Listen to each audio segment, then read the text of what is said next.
नमस्कार दोस्तों, मैं निर्भय सिंह आपका जीएस ट्यूब में स्वागत करता हूं। और ये मेरा रहा परिचय। मैं पिछले 7 वर्षों से आप सिविल सेवा प्रतियोगियों का मार्गदर्शन कर रहा हूं, जिसके अंतर्गत भारतीय राज्य व्यवस्था, अर्थव्यवस्था और वैकल्पिक विषय इतिहास का अध्ययन करा रहा हूं। तो आइए, हम लोग राज्य व्यवस्था का अध्ययन कर रहे थे और इस अध्ययन क्रम में हम लोग जो संघीय विधायिका तक आज पहुंच गए। मतलब भाग 1 संघ और उसके राज्य क्षेत्र, भाग 2 नागरिकता, भाग 3 मौलिक अधिकार, भाग 4 नीति निषेध तत्व 4 का मौलिक कर्तव्य, भाग 5 में हम लोग क्या पढ़ते हैं, संघ। और भाग 5 में जब हम लोग संघ पढ़ते हैं तो शुरुआत में हम लोग क्या पढ़ते हैं, कार्यपालिका। कार्यपालिका में कौन है, तो राष्ट्रपति आपने पढ़ा, उपराष्ट्रपति आपने पढ़ा, मंत्रिपरिषद आपने पढ़ा, महान्यायवादी आपने पढ़ा। ठीक है, अब हम लोग विधायिका की तरफ चल रहे हैं। विधायिका, चलिए शुरू करते हैं संघीय विधायिका का आज अध्ययन, है ना। चलिए, अच्छा थोड़ा सा यहाँ से परिचित हो जाइए। एक्चुअली में मैंने जब लेक्चर स्टार्ट किया था पहले वीडियो से ही, तो हालांकि मैंने सब चीज़ें बताई हैं आपको, लेकिन फिर भी ज़्यादा ध्यान दीजिएगा। विधायिका क्या होती है, जो विधि का निर्माण करे, जो कानून का निर्माण करे। विधि, कानून, लॉ सब एक ही है, ठीक है, इसमें ज़्यादा परेशानी की जरूरत नहीं है। इसमें आप अधिनियम जो भी आप समझ लें, ठीक है, कोई अंतर नहीं है। जो निर्माण करे, तो हमारे यहाँ कौन निर्मित करता है, तो ध्यान दीजिएगा, हमारे यहाँ उसको क्या कहते हैं, तो कहते हैं उसको संसद। संघीय विधायिका को क्या बोला जाता है, क्या नाम दिया जाता है, तो संसद। अब संसद में कौन कौन है, फिर से ध्यान दीजिएगा, संसद में यहाँ पर हैं 3 लोग। कौन भाई, लोकसभा, राज्यसभा और तीसरा है राष्ट्रपति। इन 3 लोगों से संसद मिलकर बनती है। अब राष्ट्रपति जो है वो विधायिका का अंग भी है, कार्यपालिका का अंग भी है, और आंशिक तौर पर थोड़ा सा न्यायपालिकी कार्य भी करता है, जैसा कि मैंने आपको बताया ना, अनुच्छेद 72 में जब क्षमादान की शक्ति बताया था आपको, ठीक है, या आर्टिकल 143 का आपका जिक्र मैंने किया था आपसे, ठीक है। तो लेकिन राष्ट्रपति वैसे अगर आप कहेंगे तो विधायिका में ही इधर दिखाएंगे, ऐसा नहीं करेंगे कि अब कार्यपालिका में विधायिका कार्यपालिका में राष्ट्रपति को लिख देंगे या न्यायपालिका में लिख देंगे, नहीं, उसकी जो प्रॉपर प्लेस है वो विधायिका ही है, ठीक है। वो बात अलग है, थोड़ा कार्यपालिकी कार्य भी करता है, न्यायपालिकी भी कार्य करता है, लेकिन ये नहीं कहेंगे हम लोग कि वो न्यायपालिका का हिस्सा है या कार्यपालिका का हिस्सा है। आप यही कहेंगे कि वो विधायिका का हिस्सा है, ठीक है। कोई भी विधेयक पहले लोकसभा में आता है या राज्यसभा में आता है, ठीक है, वो दोनों सदनों से जब पारित हो जाता है उसके बाद ही राष्ट्रपति का हस्ताक्षर होता है। हालांकि जब विधेयक को मैं आपको बताऊंगा कैसे पारित होता है, क्या प्रक्रिया है, तो आप इसको स्पष्ट समझ लीजिए। कोई भी विधेयक लोकसभा में भी आ सकता है, मान लीजिए ये लोकसभा है, और राज्यसभा में भी आ सकता है, ठीक है। और तीसरा एक मैं बताऊं आपको, राष्ट्रपति के पास भी पहले आ सकता है। आपने बहुत बार देखा होगा, कोई विधेयक यहाँ से आ सकता है, यहाँ से भी आ सकता है, जरूरी नहीं कि पहले लोकसभा में ही जाए, नहीं, पहल कहीं से भी हो सकती है, पहल यहाँ से हो सकती है, पहल यहाँ से हो सकती है, पहल यहाँ से भी हो सकती है। अब पहल यहाँ से हो सकती है, इसका सबसे अच्छा उदाहरण मैं आपको बता दूं जो हमेशा आपको याद रहेगा, जो अध्यादेश आप पढ़ते हो, वो पहल यहाँ से भी हो सकती है। बाद में अगर 6 सप्ताह के भीतर दोनों बैठक करते हैं, उसके 6 सप्ताह के भीतर अगर पारित कर देता तो कानून बन जाएगा। तो ये भाई, ये हमारा एक सामान्य धारणा है कि कानून लोकसभा से बनना शुरू होता है। ये हमारी एक आम धारणा है, सामान्य धारणा है, जो कि त्रुटिपूर्ण है, सही नहीं है, गलत है। वो कोई भी विधेयक कहीं पे भी आ सकता है, लोकसभा में आ सकता है, राज्यसभा में आ सकता है, राष्ट्रपति के पास से भी स्टार्ट हो सकता है, प्रारंभ कहीं से भी हो सकता है। हाँ, जहाँ कहीं भी विशिष्टता है वहाँ पर, किसी किसी जगह में विशिष्टता है तो वहाँ पर हम लोगों को पढ़ने को मिल जाता है। लेकिन जो आम धारणा हम लोग सोचते हैं कि पहल लोकसभा करती है, तो ऐसा नहीं है, ठीक है। अब संघीय विधायिका में क्या है, संघीय विधायिका में अभी आपने देखा कि 2 सदन है, 2 सदन, लोकसभा, राज्यसभा, दो सदन और एक राष्ट्रपति से मिलकर बनती है विधायिका हमारी। अब दो सदन लोकसभा के और राज्यसभा में जरा सा देखिएगा, ये थोड़ा सा समय दीजिए क्योंकि ये जरूरी है कई बार, और मस्तिष्क में हमारे अगर फ्रेम नहीं बनेगा तो फिर बड़ी समस्या होगी, हमें रखना पड़ेगा। अब जरा सा ध्यान दीजिए, जब लोकसभा का चुनाव होता है और राज्यसभा का जब चुनाव होता है तो हमारे यहाँ समस्या समझने में क्या आती है। देखिए, जब आप लोकसभा को जैसे कि समझते हैं कि लोकसभा का चुनाव पूरे देश को बहुत सारी सीटों में बांट दिया जाता है, पूरे देश को बहुत सारी सीटों में बांट दिया जाता है, बहुत सारी सीटों में बांट दिया जाता है, पूरे देश को छोटी छोटी सीटों में बांट दिया जाता है। अभी हम लोग डिटेल में पढ़ लेंगे, अभी क्या है ना, थोड़ा सा समझने की कोशिश कीजिए। हर चीज पढ़ने से ही नहीं होगी, रटने से नहीं होगी, तो समझिए भी बात को। यहाँ पर आप देख रहे हैं छोटी छोटी सीटें बन गई और इन 543 सीटों से हमारा चुनाव होता है, ठीक है। यहाँ राज्य की उतनी अहमियत नहीं होती है, लेकिन जब कभी हम राज्यसभा की बात करते हैं, जब कभी हम राज्यसभा की बात करते हैं तो वहां पर आप हमेशा देखते होंगे कि जो राज्यसभा में कितनी सीट है उस तरीके से चुनाव होता है, ठीक है। किस राज्यसभा में कितनी सीट है उस हिसाब से चुनाव होता है। मान लीजिए कि यहाँ पर जो राज्यसभा है, राज्यसभा में क्या आप देखते हो कि उत्तर प्रदेश से इतने लोग आए, बिहार से इतने लोग आए, झारखंड से इतने लोग आए, या राजस्थान से इतने लोग आते हैं, तमिलनाडु से इतने लोग आते हैं, जम्मू कश्मीर से इतने लोग आते हैं। अच्छा, ये सब जो आप पढ़ते हैं तो एक राज्य से आते हैं, अर्थात मतलब क्या हुआ, मतलब ये हुआ कि केंद्र में दो सदन है, दो सदन, एक सदन जो लोकसभा सीट आप कहलाती है, पूरे देश को विभाजित कर दिया जाता है सीट के माध्यम से, और उसमें राज्य की भूमिका उतनी नहीं होती जितनी सीट की होती है, ठीक है। हर एक व्यक्ति सीट से आता है, ठीक। अब जरा सा ध्यान दीजिएगा, सीट से आता है तो उसका चुनाव सीधे सीधे हम लोग करते हैं। एक और सदन है जिससे हम लोग राज्यसभा कह रहे हैं, राज्यसभा।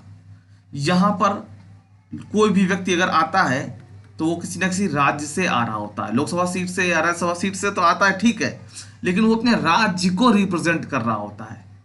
वो बंगाल को रिप्रेजेंट कर रहा होता है, वो जम्मू कश्मीर को रिप्रेजेंट कर रहा होता है, वो कर्नाटक को रिप्रेजेंट कर रहा होता है, वो उत्तर प्रदेश को रिप्रेजेंट कर रहा होता है, मतलब वो किसी न किसी राज्य को रिप्रेजेंट कर रहा होता है, राज्य का प्रतिनिधि के रूप में वहां बैठता है।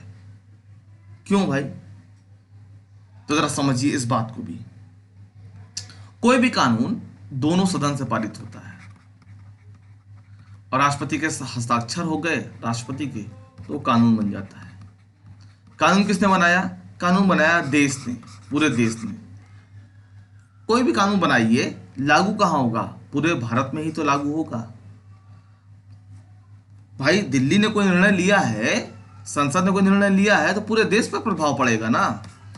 तो देश के जो राज्य हैं, जो जिनकी अपनी एक भूमिका है, संघीय देशों में जो राज्यों की अपनी भूमिका होती है, तो वहां पर उनकी भी तो सहमति चाहिए। तो यहां से देखिए, जो हमारा देश संघीय है वहां पर राज्य का प्रतिनिधि भी यहाँ पर बैठा हुआ है और राज्य का प्रतिनिधि भी उस कानून में कहीं ना कहीं समर्थन देता है, तब कोई कानून बनता है। क्यों? अब देखिए, कॉमन सेंस की बात है, कोई भी निर्णय भारत की संसद लागू बनाती है, कोई भी विधि बनाती है, कोई भी कानून बनाती है, कोई भी चीज, वो लागू किस पे होगी? अंततः राज्यों पे होगी, क्योंकि भारत कोई चीज नहीं है। देखिए बात को समझिएगा, भारत एक भाववाचक संज्ञा है, एब्स्ट्रैक्ट नाउन है। अगर मैं आप कहूं कि भारत पर एक उंगली रखिए, ध्यान से सुनिएगा इस बात को, अगर मैं आपसे कहूं भारत पर आप उंगली रखिए तो निश्चित रूप से भारत पर नहीं रखेंगे, किसी न किसी राज्य के अंतर्गत वो उंगली आएगी, आपकी किसी जिले के अंतर्गत आएगी। हाँ, वो जिला किसी न किसी राज्य का हिस्सा होगा। तो मेरा ये कहने का मतलब है कि ये जो राज्य हैं वो सम्मिलित रूप से भारत बनाते हैं। भारत की कोई अलग जमीन नहीं है, वो राज्यों से मिलकर के जो भूभाग बनता है वो भारत है। तो भारत की जो विधायिका है या कहें केंद्रीय विधायिका है, जो निर्णय ले रही है, वो लागू किस पे होगा? अंततः राज्यों पे लागू होगा। अब राज्यों पर लागू होगा तो जाहिर सी बात है राज्यों के भी अनुमति ले लेना बेहतर है।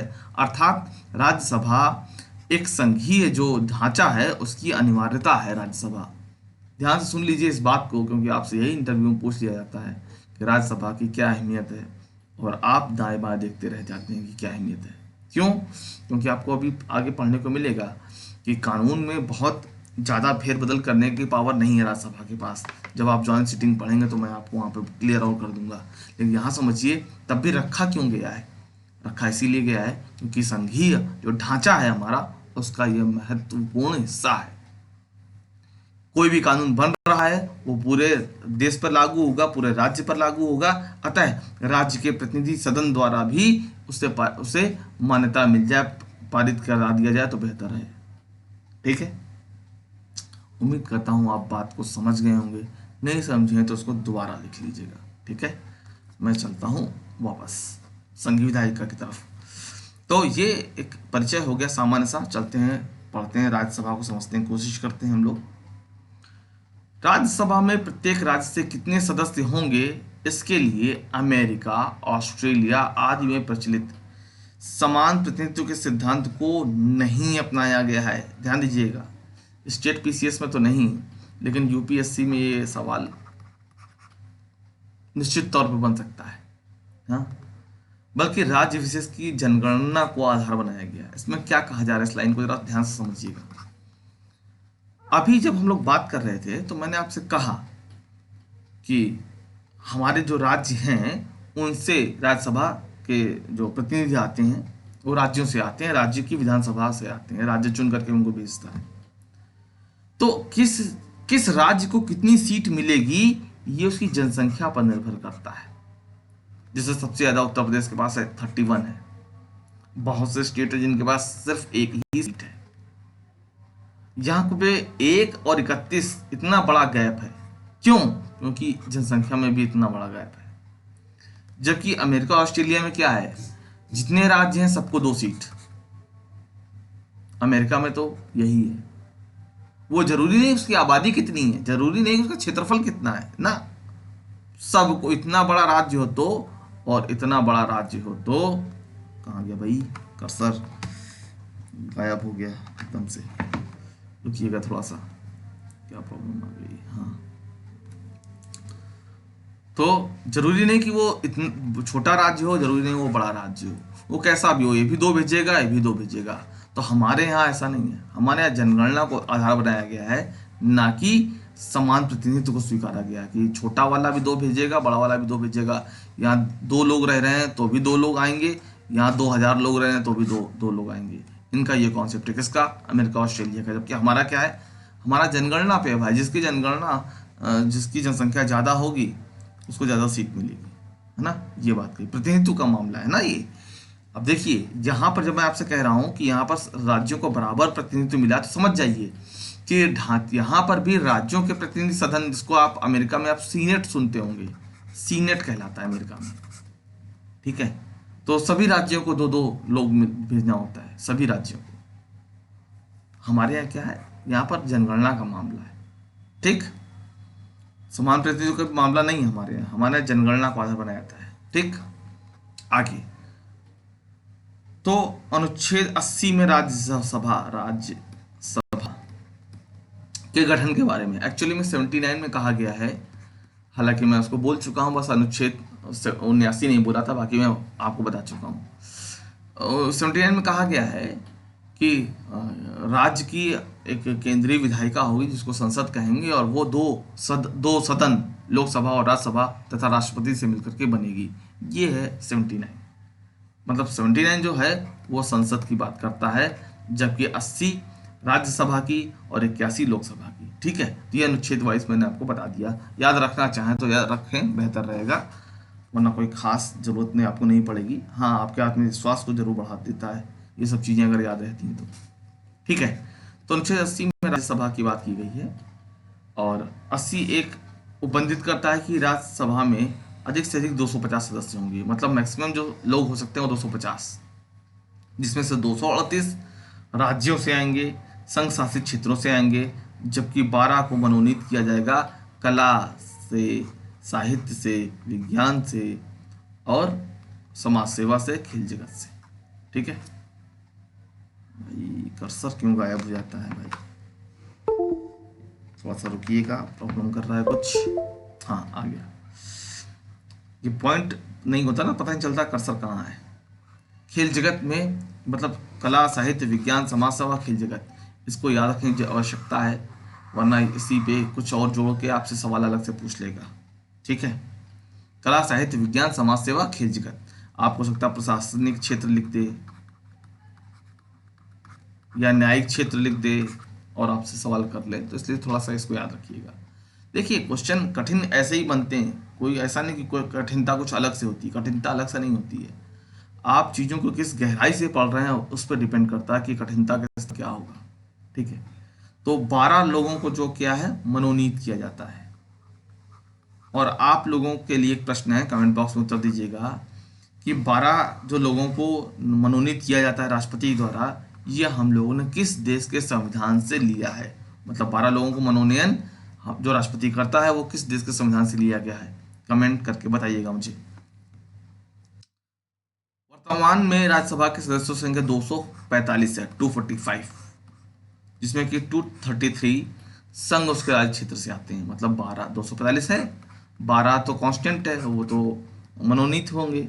तो कहाँ से होंगे, तो कला से, साहित्य से, विज्ञान से, समाज सेवा से और खेल जगत से। ठीक है, ये 12 लोग आएंगे।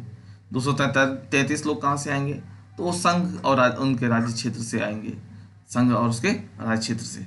ठीक, संघ से, संघ मतलब पूरा हो गया, संघ का मतलब वो नहीं हो गया कि केवल राज्य की बात हो रही, नहीं, संघ उसके राज्य क्षेत्र का मतलब सभी उसमें शामिल हैं, राज्य क्षेत्र में केंद्र शासित प्रदेश भी आ जाते हैं। ठीक है, संविधान सभा ने केंद्र और राज्य दोनों स्तरों पर द्वितीय सदन के, देखिए विधान द्वितीय सदन का क्या मतलब है, यहाँ पर राज्यसभा द्वितीय सदन कहलाता है। ठीक है, और जो राज्यों में क्या होता है, विधानमंडल, हालांकि विधान परिषद, हालांकि विधान परिषद सभी राज्यों में नहीं है, लेकिन फिर भी जो कहा जा रही बात आगे समझिएगा। केंद्र और राज्य दोनों ही स्तर पर जो द्वितीय सदन के निर्वाचन के लिए अनुपातिक प्रतिनिधित्व सिद्धांत को अपनाया गया है। ठीक है, इसके तहत राज्यों की विधानसभाओं के निर्वाचित सदस्य, रिपीट करता हूं, इसके अंतर्गत राज्यों के विधानसभाओं के निर्वाचित सदस्य, मतलब ध्यान रखिएगा, राज्यसभा के चुनाव में मेरा और आपका कोई योगदान नहीं होता है। किसका योगदान होता है, तो विधानसभा का, राज्य की विधानसभा, जिसमें कि जो सिर्फ निर्वाचित सदस्यों का, मनोनीत सदस्यों का नहीं। ठीक है, हालांकि मनोनीत सदस्यों जैसी बात अब नहीं रही, क्यों नहीं रही अभी बता दूंगा आगे जब वो पॉइंट आएगा। तो जो निर्वाचित सदस्य हैं वही अनुपातिक प्रतिनिधित्व पद्धति से एकल संक्रमणीय मत द्वारा राज्यसभा के सदस्यों का चयन करते हैं। ठीक है, अब ये सब हम लोग चर्चा कर चुके हैं राष्ट्रपति वाले में, इसलिए मैं दोबारा नहीं बता रहा हूं। ठीक है, चलिए, सभी संघ राज्य क्षेत्रों को राज्यसभा में प्रतिनिधित्व नहीं दिया गया है। संविधान के 7वें संविधान संशोधन अधिनियम 1956 के द्वारा यह व्यवस्था की गई कि राज्यसभा में संघ राज्य क्षेत्रों के प्रतिनिधि ऐसी रीति से चुने जाएंगे जो संसद विधि द्वारा निश्चित करे। संसद ने शक्ति का प्रयोग किया और दिल्ली को 3, सभी संघ शासित क्षेत्र जो हैं इस समय तो 8 हैं, उन सबको नहीं मिला है, सिर्फ 3 को मिला है। किसको, दिल्ली को, पुदुचेरी को, मतलब दिल्ली को 3 स्थान मिला है, पुदुचेरी को 1 स्थान मिला है, और जम्मू कश्मीर को 4। ध्यान रखिएगा, जम्मू कश्मीर पुनर्गठन अधिनियम 2019 जब आया तब जम्मू कश्मीर और लद्दाख 2 केंद्र शासित प्रदेश बने।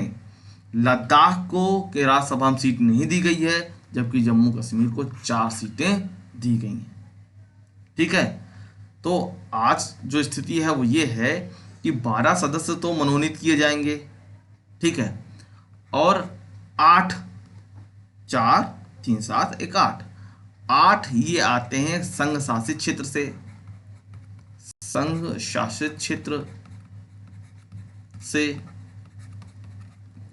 जबकि बचे 225 ये आएंगे राज्यों से। ठीक है, ये स्थिति आपको स्पष्ट हो जानी चाहिए। अभी तक की जो अद्यतन स्थिति है जम्मू कश्मीर पुनर्गठन अधिनियम के बाद, तो ये आज की स्थिति है। ठीक, अलग से नोट कर लीजिएगा, क्योंकि किताबें भी अभी अपडेट नहीं है कोई कोई, तो ठीक है, तो उसको नोट कर लीजिएगा। राज्यसभा की सदस्यता की शर्तें क्या हैं कि भाई उम्मीदवार को भारत का नागरिक होना चाहिए, उसकी आयु 30 वर्ष से कम नहीं होनी चाहिए। ध्यान दीजिएगा, 30 वर्ष। भारत का नागरिक होना चाहिए तो कैसा भी नागरिक हो, जरूरी नहीं जन्म से हो, वंश से हो, पंजीकरण से हो, क्षेत्रीकरण से हो, या अर्जन देश क्षेत्र अर्जित किया गया हो, कैसे भी हो, देशीकरण से हो या क्षेत्र अर्जन से हो, जैसे भी हो, वो 5 में से कोई भी तरीका हो सकता है। लाभ के पद पर नहीं होना चाहिए। अब लाभ का पद कौन सा होगा कौन सा नहीं होगा ये कौन तय करता है, तो संसद। ठीक है, इस प्रयोजन के लिए संघ और राज्य में मंत्री के पद को लाभ का पद नहीं माना गया है। प्रत्याशी को पागल दिवालिया नहीं होना चाहिए, बस। राज्यसभा तथा उसके सदस्यों का कार्यकाल, ये एक गंभीर प्रश्न यहां से बनता है आपके यहाँ। आपके यहाँ का मतलब सिविल सेवा में भी ठीक ठाक प्रश्न बनता है। चलिए इसको जरा समझते हैं। जहां तक राज्यसभा के कार्यकाल का प्रश्न है, ये एक स्थायी सदन है। ध्यान दीजिएगा, स्थायी, कभी विघटित नहीं होता। जैसे कि लोकसभा हर 5 साल पे विघटित की जाती है, नए चुनाव होते हैं, पूरे लोकसभा एकदम से खाली होती है और एकदम से भरती है, लेकिन यहां पर ऐसा नहीं होता, इसीलिए इसको स्थायी सदन कहते हैं। स्थायी सदन का अर्थ है कि राज्यसभा का विघटन कभी नहीं होता। ये बात ध्यान रखिएगा, इसलिए ध्यान रखिएगा कि आगे भी जरूरत पड़ेगी इसकी बहुत। इसका कार्यकाल निश्चित होता है। कितना होता है निश्चित? 6 साल। प्रत्येक 2 वर्ष बाद 1/3 सदस्य सेवानिवृत्त हो जाते हैं और उतने सदस्य का निर्वाचन होता है। अब आप कह रहे हो साहब कि 6 साल होता है, 6 वर्ष के लिए एक आदमी को रखा जाता है, चुनाव 2 साल पे करवा रहे हो, क्या तिकड़म है? चलिए समझते हैं इसका क्या तिकड़म है। एक क्लीन शीट लेते हैं पहले तो हम लोग, चलो ब्लैक वाली ले लेते हैं। हाँ, आप समझिए, मान लीजिए राज्यसभा है, मान के लीजिए है ही है, ठीक है, और इस राज्यसभा में 210 सीटें हैं। समझाने के लिए ऐसा लिया हो कोई नहीं, ठीक है। इस 210 सीट में एक साथ चुनाव नहीं होंगे। इसका मतलब जो अभी आप पढ़े उसका मतलब यही है, इस 210 सीट का 210 जो सीट है, एक साथ चुनाव नहीं होंगे, एक साथ चुनाव नहीं होंगे। क्या होगा? इसको 3 भागों में बांटा जाएगा। कितने? 70, 70 और 70, ठीक है। अब ये 70 भी ऐसा नहीं है कि किसी एक राज्य का होगा, नहीं।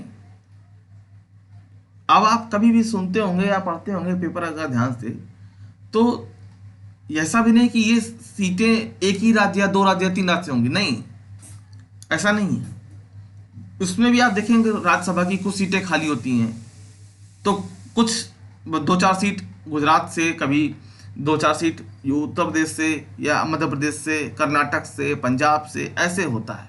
एकदम से ऐसा नहीं कि 70 सीट क्या किया कि पूरी सब की सब गुजरात से खाली हो गई या उत्तर प्रदेश से खाली हो गई, ऐसा नहीं होता है। उसमें भी ध्यान रखा था। क्यों? इस बात को समझिएगा, बड़ी गंभीरता समझिएगा। ऐसा क्यों? ऐसा इसलिए, कहीं ऐसा ना हो, मान लीजिए कि अभी भारत में ये रोज राज्यसभा है, इसके 70 सीटें का चुनाव होना है, और ये सभी 70 लोग कहाँ से आते हैं? तो मान लीजिए कि पंजाब से आते हैं और छत्तीसगढ़ से आते हैं। मैं समझाने के लिए उदाहरण दे रहा हूँ, जानबूझ के, ध्यान समझिएगा। पंजाब छत्तीसगढ़ से आ रहे हैं और ये 70 के 70 सीटें यहाँ पर खाली हो गई। ये मान लीजिए कि उड़ीसा, मैं जानबूझ के कुछ चीज़ें लिख रहा हूँ, जरा समझिएगा। पंजाब, छत्तीसगढ़, उड़ीसा, ये 3 स्टेट से मान लीजिए 70 सीटें ये हैं। और भी मानना, चलिए महाराष्ट्र ले लेते हैं, महाराष्ट्र, ठीक है, और लेना चलिए बंगाल ले लेते हैं, ठीक है। अब इनकी पूरी सीट खाली हो गई। मान लीजिए यहाँ पर 10 सीट थी, यहाँ पर 6 सीट थी, यहाँ पर 10 सीट थी, यहाँ पर 12 और यहाँ पर 12, ठीक है। अब एकदम से ये राज्यसभा इतने लोगों से खाली हो गई। अब एक बात देखिए, अगर इतने से एकदम से खाली हो गई और इस दौरान अगर कोई चर्चा, यहाँ परिचर्चा होती है, कोई भी विधेयक आता है तो इन राज्यों का प्रतिनिधित्व एकदम से गायब हो जाएगा ना। इसीलिए ऐसा नहीं होता है। होता यह है कि मान लीजिए 10 सीटें राज्यसभा की पंजाब के पास हैं, तो इसका भी एक रेशियो रखते हैं कि 3 सीटों पर कभी और 4 सीटों पर अलग तीसरे चुनाव में, इस तरीके से बंटवारा रहता है। एकदम से खाली होने का मतलब कि राज्यसभा से एकदम से पंजाब गायब हो गया, पंजाब का प्रतिनिधित्व एकदम से खत्म हो गया। अब जब चुनाव होगा तब होगा ना, इस बीच क्या काम बंद रहेगा? नहीं, काम तो बंद नहीं रहेगा, सदन का सत्र तो चलेगा ही चलेगा। साल में 3 तो जरूरी ही है चलना, 3 ना भी जरूरी, 2 तो बहुत जरूरी है, क्योंकि 6 महीने से ज्यादा गैप नहीं हो सकता है। ऐसी सूरत में क्या किया जाता है कि पंजाब की भी सीट है उसको 3 टुकड़ों में बांटा जाएगा, छत्तीसगढ़ में भी 3 टुकड़ों में बांटा जाएगा, यहाँ भी 3 टुकड़े में बांटा जाएगा। क्यों? क्योंकि आपने अभी थोड़ी देर पहले पढ़ा कि 1/3 सदस्य रिटायर होते हैं। ठीक है, तो चलिए, उम्मीद करता हूँ आप समझ गए होंगे, और नहीं समझ पाए तो इसको दोबारा से पीछे करके देख लीजिएगा। मैं फिलहाल आगे बढ़ता हूँ। ऑनलाइन में यही तो सुविधा है, एक बार पढ़ा दो, उसका रिपीट कर करके आप लोग देखते रहो। चलिए, अब यहां पर समझते हैं क्या सीन है। सीन ये है कि 210 राज्यसभा की सीट है, और हर 2 साल पे, मान लीजिए कि 2020 में इस 70 सीट पे चुनाव हुआ, तो इस 70 सीट पे चुनाव होगा 2022 में, यहां पर होगा 2024 में, फिर 2026 में यहाँ होगा, फिर 2028 में यहाँ, 2030 में यहाँ, 2032 में यहाँ, 2034 में यहाँ, 2036 में यहाँ। अब देखिए, ध्यान से देखिए जरा सा। अब आप ये देखिए कि चुनाव तो भाई हर 2 साल पे ही हो रहा है। ये देखिए, ये तो लिखा था कि 1/3 सदस्य हर 2 साल पे रिटायर होंगे या सेवानिवृत्त होंगे, चुनाव होगा। हर 2 साल पे ये हो रहा है, चुनाव हर 2 साल पे हो रहा है। लेकिन आप ये भी देखिए कि एक सीट पे जो व्यक्ति आ जा रहा है वो 6 साल तक बना हुआ है, ये भी देख लीजिए। ठीक है, उम्मीद करता हूं आपको बेहतर समझ में आ गया होगा क्या लिखा हुआ है वो। ठीक है, अच्छा, एक मन में सवाल की, मान लीजिए कि मैं उदाहरण दे रहा हूं, ध्यान से सुनिएगा। नवजोत सिंह सिद्धू एक सीट से राज्यसभा में आए और साल भर बाद इन्होंने त्यागपत्र दे दिया, तो यहां पर उपचुनाव होगा? बिल्कुल होगा। तो उपचुनाव जो होगा वो नए 6 साल के लिए होगा या बचे हुए के लिए होगा? तो ध्यान रखिएगा, वो बचे हुए के लिए होगा, शेष जो अवधि है उसके लिए होगा। ऐसा नहीं कि जो दूसरा आदमी आएगा वो 6 साल तक रहेगा, नहीं, उसका जब चुनाव निर्धारित है तब तो चुनाव होगा ही होगा, उस समय के लिए आएगा। ठीक है, मैं कुछ उदाहरण ऐसे दे रहा हूं क्योंकि थोड़ा सा आप चीजें बेहतर तरीके से समझ जाएं, और कोई बात नहीं है ना। चलिए, इसको समझने की कोशिश कीजिएगा, और समझ में नहीं आएगा तो बताइएगा, या बेहतर तो यही रहेगा कि आप उसको दोबारा देख लें, और कोई बात नहीं है उसमें विशेष। ठीक है, तो हाँ, एक चर्चा और आपसे कर लेता हूँ, क्योंकि कभी कभी दिमाग अजीब सा सोचता है। सर, आपने थोड़ी देर पहले अभी कहा कि चुनाव 2 साल पे होगा और एक साथ तो नहीं होगा चुनाव। तो क्या हुआ कि जब पहली बार जब राज्यसभा सत्र में आई, राज्यसभा जब गठित हुई, सत्र में नहीं आई, गठित हुई,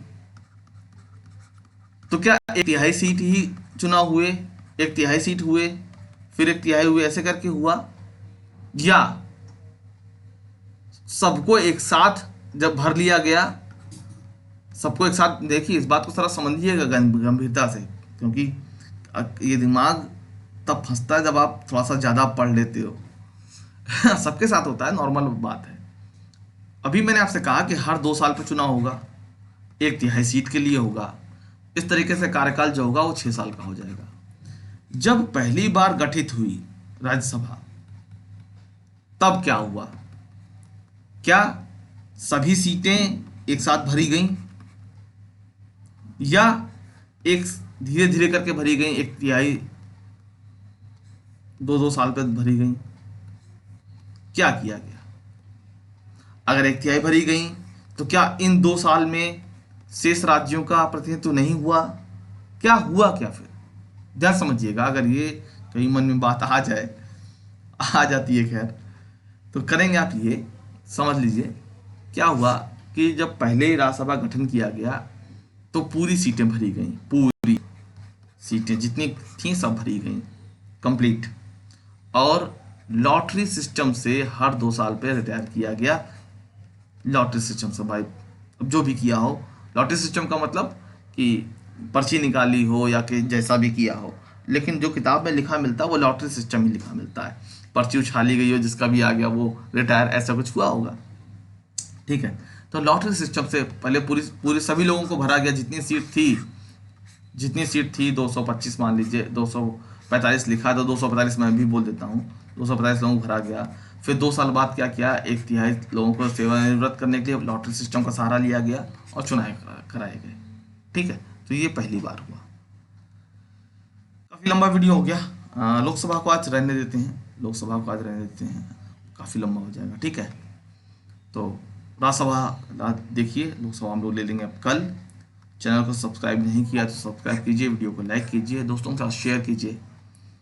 इसी के साथ वाणी को विराम देता हूँ। आप सभी का बहुत बहुत धन्यवाद, आप सभी का बहुत बहुत आभार। कोई प्रश्न है तो निसंकोच आप कमेंट बॉक्स में सवाल कर लिया करिए। ठीक है, और वहाँ अगर आपको कुछ लगता है दिक्कत है, क्यों बोलूँ, सब लोग देखेंगे, कोई इस तरीके से बहुत लोगों को हेजिटेशन होती है, तो आप इस समूह को ज्वाइन कर लीजिए और वहाँ पर आप मुझसे कोई भी सवाल कर लीजिए, कोई दिक्कत नहीं। बेहतर होगा कमेंट बॉक्स में कर लेंगे तो और अच्छी बात है, वो आपकी सुविधा के अनुसार है, वो बाकी को आपकी मर्जी। तो मिलते हैं अगले वीडियो में।